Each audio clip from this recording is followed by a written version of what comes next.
Bismillahirrahmanirrahim. Assalamualaikum warahmatullahi wabarakatuh.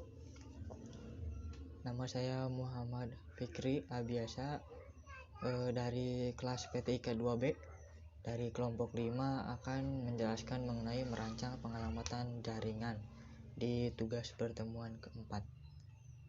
Nah, yang pertama itu kita akan bahas sistem operasi pada jaringan itu apa aja, apa maksudnya. Kan ada juga sistem operasi yang di dalam komputer ataupun handphone, tapi dalam jaringan juga ada. Yang pertama yaitu sistem operasi jaringan atau network operating system merupakan suatu jenis sistem operasi yang tujuannya untuk menangani jaringan. Biasanya sistem operasi satu ini terdiri dari banyak service atau layanan yang ditujukan guna melayani pengguna, seperti layanan berbagi printer, layanan berbagi dokumen atau layanan berbagi dokumen, HTTP service, DNS service, dan lain-lain. Jenisnya pada sistem operasi jaringan itu ada memiliki beberapa jenis.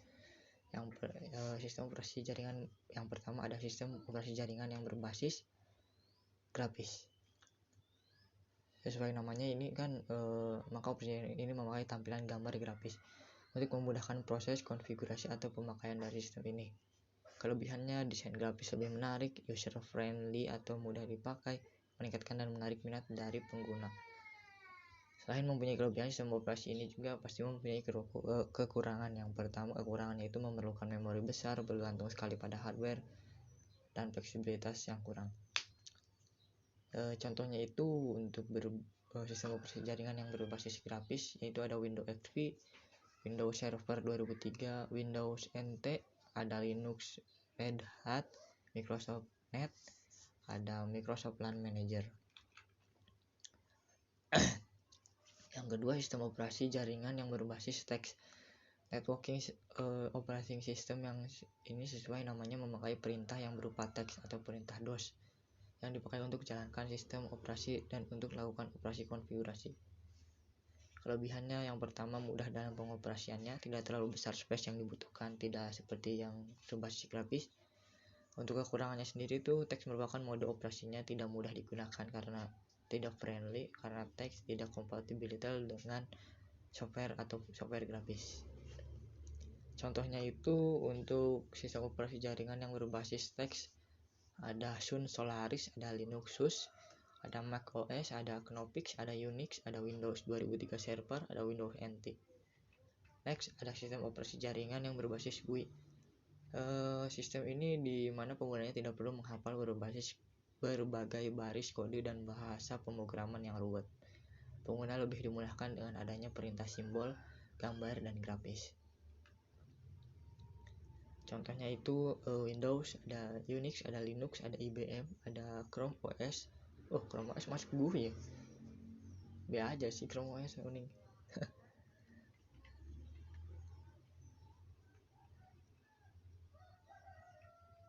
Itu jenis sistem operasinya itu ada Chrome OS, ada Solaris, ada Windows. Masuknya GUI, ada Unix, ada Mac OS, Macintosh operating system. Untuk sistem operasi standarnya bisa dilihat ada Windows 7, 8, 10, ada Mac OS X, Mac OS, Android for PC. Next, di fungsi-fungsi dari sistem operasi jaringan. Yang pertama, menghubungkan beberapa komputer dengan perangkat yang lainnya ke jaringan yang sudah dibuat sebelumnya. Menyediakan layanan yang tertentu untuk berbagai perangkat terhubung dengan jaringan. Membantu dalam memudahkan proses penambahan klien serta sumber-sumber daya lainnya. Membantu dalam memakai kemampuan server di jaringan komputer dengan efisien. Lalu ada menginstal dan mengkonfigurasi jaringan. Cara menginstal driver NIC pada sistem operasi berbasis Windows. Untuk menginstal driver pada komputer atau laptop terdapat dua cara, yaitu pertama dengan menginstal secara langsung software driver dari perangkat yang digunakan sesuai dengan merek dan tipenya, seperti driver NIC, driver VGA, audio, webcam, dan perangkat lainnya. Lalu cara yang kedua adalah dengan cara masuk ke menu control panel, terus ada di sistem and security, terus sistem, kemudian pada sidebar sebelah kiri pilih device manager. Lalu perhatikan perangkat mana saja yang belum terinstall di driver. Biasanya ada tanda tanya berwarna kuning jika driver belum terinstall. Klik kanan pada perangkat yang akan diinstal, kemudian pilih update driver software. Kemudian arahkan di mana letak driver tersebut disimpan. Selanjutnya tunggu sampai sistem memperbaharui driver tersebut. Next, ada cara mengkonfigurasi jaringan berbasis GUI Windows dan Linux. Untuk berkomunikasi dalam jaringan, komputer harus mempunyai alamat protokol, Transmission Control Protocol atau TCP, Internet Protocol atau IP harus dikonfigurasikan terlebih dahulu agar komputer bisa berkomunikasi di dalam jaringan. Setiap kartu jaringan NIC yang telah diinstal memerlukan ID address dan subnet mask. Prosedurnya itu untuk prosedur mengkonfigurasi jaringan berbasis GUI Windows dan Linux. Yang pertama, klik Start, lalu ada Control Panel, terus pindah ke Network and Internet, terus Network and Sharing Center. Lalu klik ikon jaringanmu, kemudian klik Property. Pada jendela Local Area Connection, klik Internet Protocol version 4 atau IPv4. Kemudian klik tombol Property. Pada jendela Internet Protocol version 4 IPv4 Property, kamu akan mendapatkan pilihan pengisian alamat IP.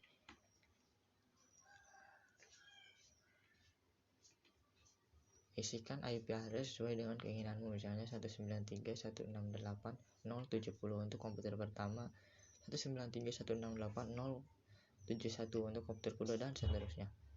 Isi subnet mask dengan 255.255.255.0.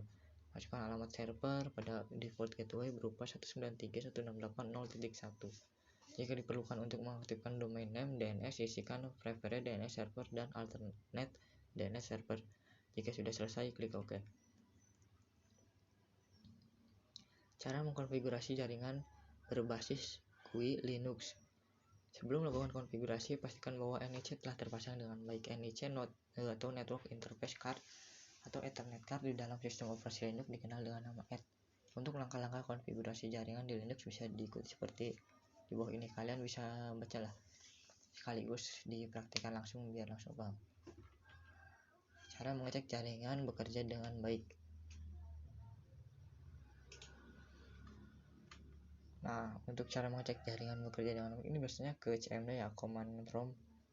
Terus ketikkan biasanya ping dengan alamat IP yang adalah yang digunakan di PC ataupun laptop ataupun komputer yang lain yang Anda punya. Lalu ada membagi alamat jaringan pada perangkat jaringan. Yang pertama ada node jaringan. Node jaringan adalah salah satu titik sambungan, titik redistribusi atau titik akhir komunikasi. Definisi node tergantung kepada jaringan dan protokol lapisan tersebut. Node jaringan fisik adalah perangkat aktif elektronik yang terpasang ke dalam jaringan dan mampu membuat, menerima, mengirim informasi melalui saluran komunikasi. Node jaringan komputer dalam komunikasi data. Node jaringan fisik dapat berupa sebuah peralatan komunikasi data seperti modem, hub, bridge, atau beralih peralatan DTS seperti headset, digital telepon, printer, atau komputer host, misalnya router, workstation, atau server. Di node jaringan juga, node memiliki fungsi dapat menjadi titik komunikasi atau titik redistribusi komunikasi yang terhubung ke node lain. Di dalam jaringan komputer dikenal sistem koneksi antar node komputer, yaitu yang pertama P2P atau peer-to-peer, dapat dijadikan sebagai rekan kerja. Peer-to-peer merupakan suatu model di mana setiap PC dapat menggunakan resource pada PC lain atau memberikan resource-nya untuk dipakai PC lain. Yang kedua ada client server, adalah model jaringan yang menggunakan satu atau beberapa komputer sebagai server yang memberikan resource-nya kepada komputer lain. Klien dalam jaringan server akan mengatur mekanisme akses resource yang boleh digunakan dan juga mekanisme komunikasi antar node dalam jaringan. Ada segmen pada jaringan. Segmentasi adalah gagasan untuk membuat sub-jaringan dalam jaringan perusahaan atau beberapa jenis jaringan komputer lain secara keseluruhan. Keuntungannya bisa dibaca lah, karena ini hanya teori aja sih keuntungan. Lalu langsung aja ada IP address, subnetting, dan VLSM. IP address sudah kita ketahui, yaitu alamat yang diberikan ke jaringan. Lalu ada subnetting. Seorang network administrator seringkali membutuhkan pembagian network dari suatu IP address yang telah diberikan oleh Internet Service Provider ISP.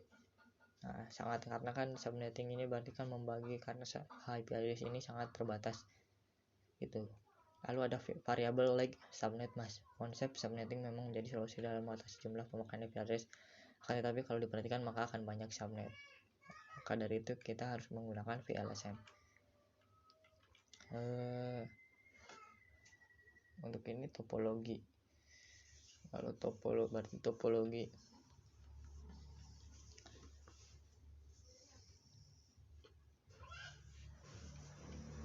Yang pertama ini ada topologi star, ada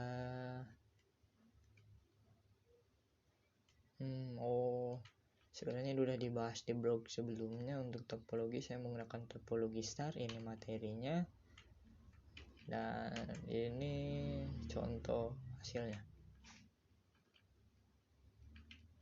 Bisa dibaca sih. Dah, seperti itu. Mungkin itu yang dapat saya sampaikan. Jika terdapat kekurangan mohon dimaafkan. Saya Muhammad Fikri Abiasa, kelas PTIK 2B, pamit undur diri. Wassalamualaikum warahmatullahi wabarakatuh. Bismillahirrahmanirrahim.